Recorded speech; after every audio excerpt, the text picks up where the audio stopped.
Greetings Wanderer, this is Atlas here and welcome to The Void.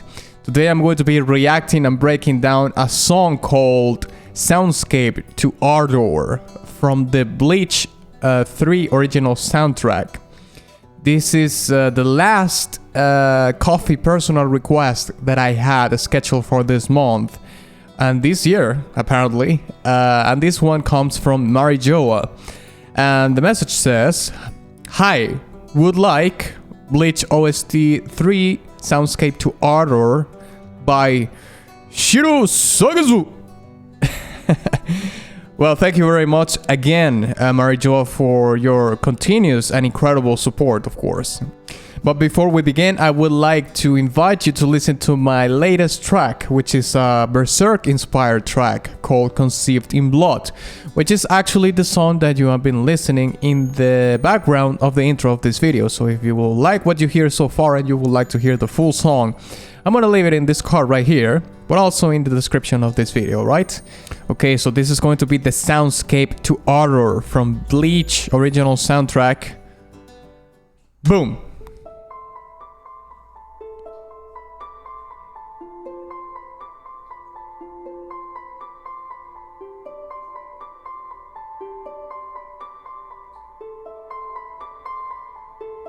An isolated piano track so far,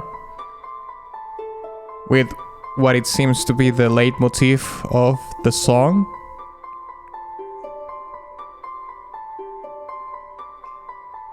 Quite a little bit of reverb there to give volume and ambience.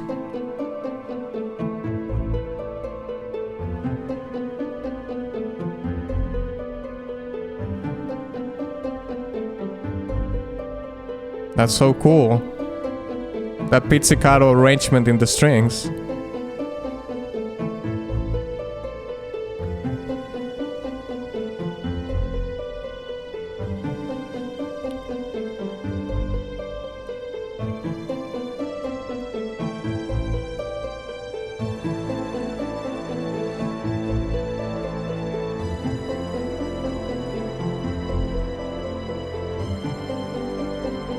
Very pretty.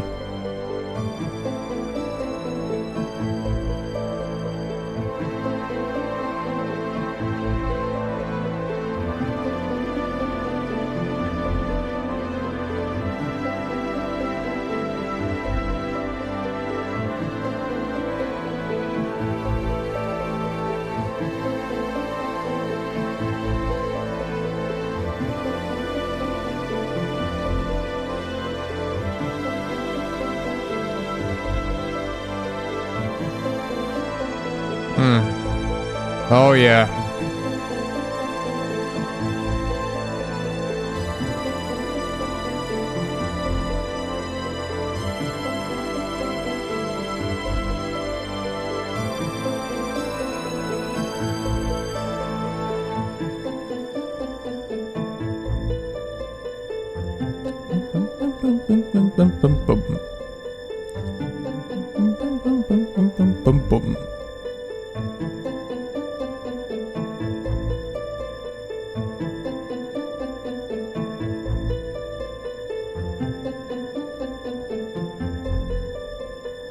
Wow.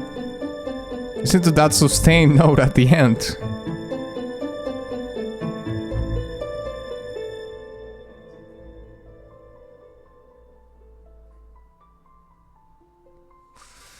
All right, there we have it. You know what? I really like this sort of minimal, max, let's say, sort of incremental composition style where you start with one layer or one instrument, one isolated instrument, and then you start adding layers to the song, and it makes it, you know, like the energy of the song and the climax of the song goes towards the end, because it's like an incremental kind of thing in the energy and the tension of it, right?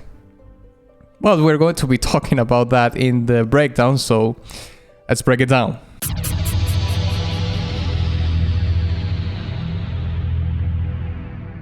All right, so this particular track, in terms of the composition, is fairly simple, but at the same time, it's very effective. I've talked about this many times, but don't be fooled by the simplicity of a song. You know, the fact that the composition is simple or whatnot doesn't mean that the song is not going to carry the weight that it needs to have to translate or communicate what it needs to communicate, all right? Because oftentimes we might get the shock and awe, let's say, of these super big orchestral, super massive songs, right? And we think that because it has so many arrangements and whatnot, it makes it a better song because it's more elaborated and so on and so forth. But that's not the case of music. Like music, yes, of course, there's the showmanship and the show off, the element that you can have in a live setting and whatnot. But at the end of the day, I think that within the parameters of the composition and the music itself, you know, the composition itself, the writing itself, you just have to give what the song needs. And if the song comes out simple like this one, then that's what the song needs. And to be honest with you, I don't know what the context of this particular track is, but it says it's the soundscape to Ardor, right? So it does sound, you know, soundscape. It's a song. It's a word. Apologies, that evokes something simple or something that is harmonious, that is you know, ear candy. Yeah, like an ear candy kind of thing that is tamed and pleasant, you know. It's not too big or too in your face, you know what I mean? That's the word that soundscape means. I don't know if that's literally the definition in the dictionary, but that's certainly what the word evoke for me, right? So soundscape to Ardor, you're trying to tell the story maybe of a place, a pleasant place to be, or a place that in this case is more of a place that has some sad history to it, because for the most part I think this track is in a minor key. It sounds very melancholic, it sounds very sad. For the most part, there's a little bit of hope in there too, because I will explain that later.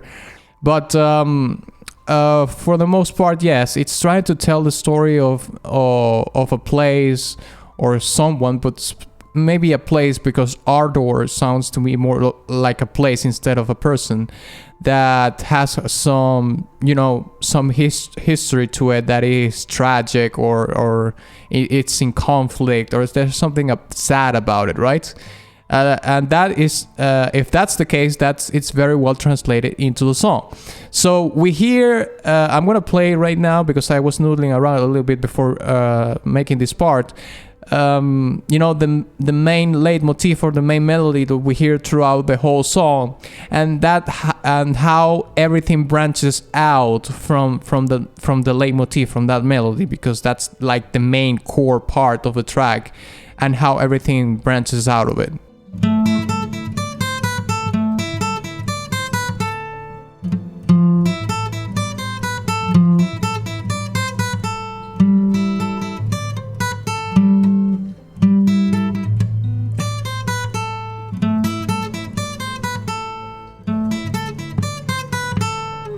So yeah, as you can hear, that's kind of a gist of what the melody is. I think that's, for the most part, accurate.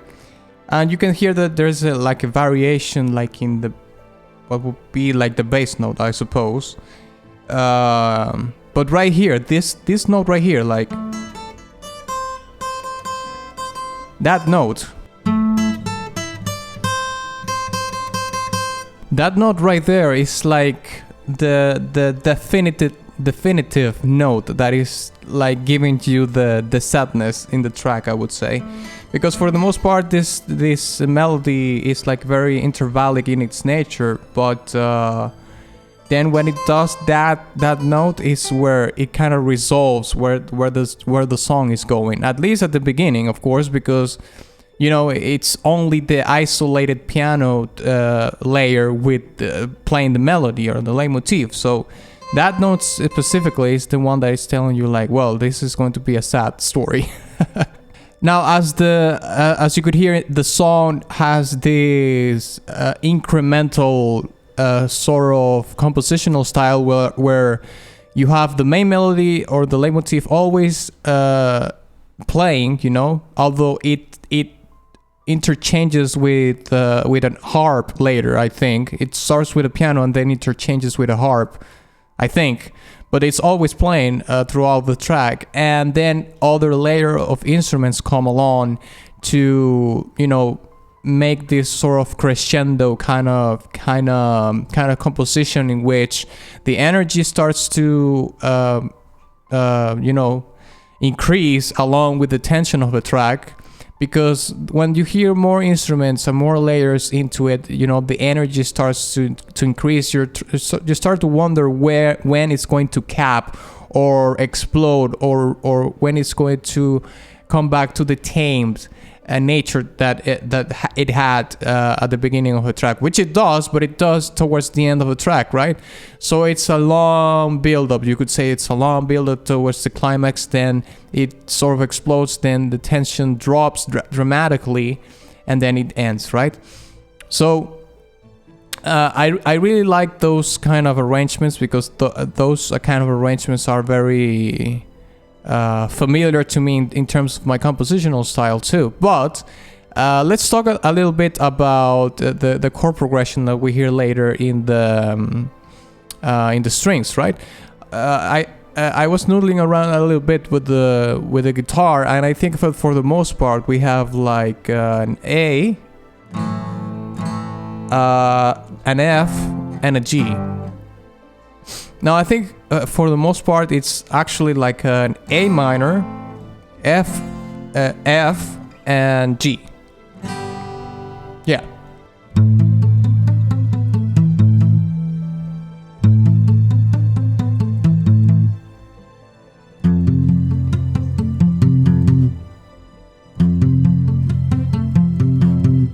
So yeah, as you can hear, the notes sound different, right? I am trying to play them, with a technique that's called palm mute, where you don't let the string ring too much. You're kind of dampening the sound with your palm. And the reason why I'm doing this is because in the composition itself, we can hear that in the strings you kind of have this very tamed expression technique or articulation that it's called like pizzicato, where the string player just plucks the string to make the note sound. So it has this very tamed, bursty, short burst kind of note, right? Sort of energy, and that's why you hear it like it's very tamed, as opposed to legato or spiccato and whatnot. But obviously I can't do that here.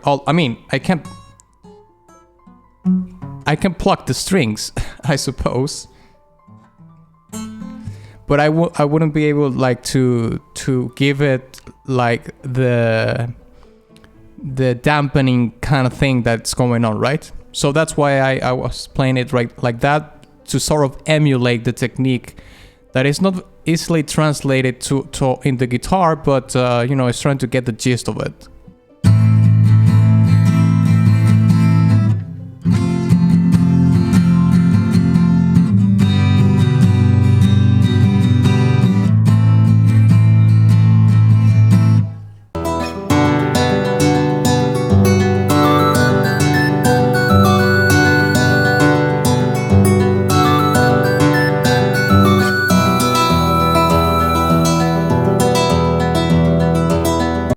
So yeah, I think this song is pretty cool. The main melody or the leitmotif of a track is cool enough to sort of repeat itself over and over again, because the trick is I think, is to, in case you want to do a composition in this style where you have the leitmotif repeating over and over again, or the main melody towards the whole track, or at least for the most of it, you have to get more creative towards the other layers, you know? They have to have interesting variations and whatnot, so the listener doesn't get tired of listening the same thing over and over again. But sometimes you come up with a melody that is so insanely good that it doesn't matter how many times it repeats itself, obviously within the realm of reality, because the listener is just wants it to repeat itself over and over again.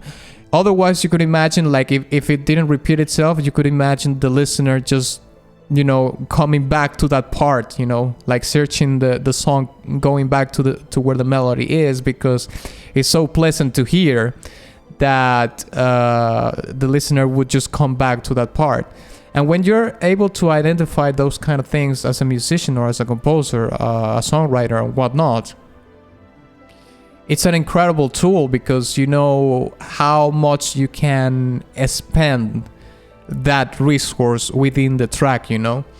In this particular case, like I said before, the melody accommodates that, you know. However, it's not so awesome enough just to have like the melody itself carry the track. The composer had to add the layers, add a little bit more of exciting things going around the melody, because it wasn't like that super tier S kind of melody, you know. But it was good enough for it to repeat itself, but at the same time you had to make a complementary arrangements for it to work. All right. So I think I'm gonna give this track a silver badge. Thank you very much for watching this video. If you enjoyed it, please give it a like and share it with your friend. Also, please don't forget to visit my Patreon, my Ko-fi profile, and my Ko-fi store in case you want to support my work further, and my Teespring merch shop. And of course, ex nihilo nihil fit.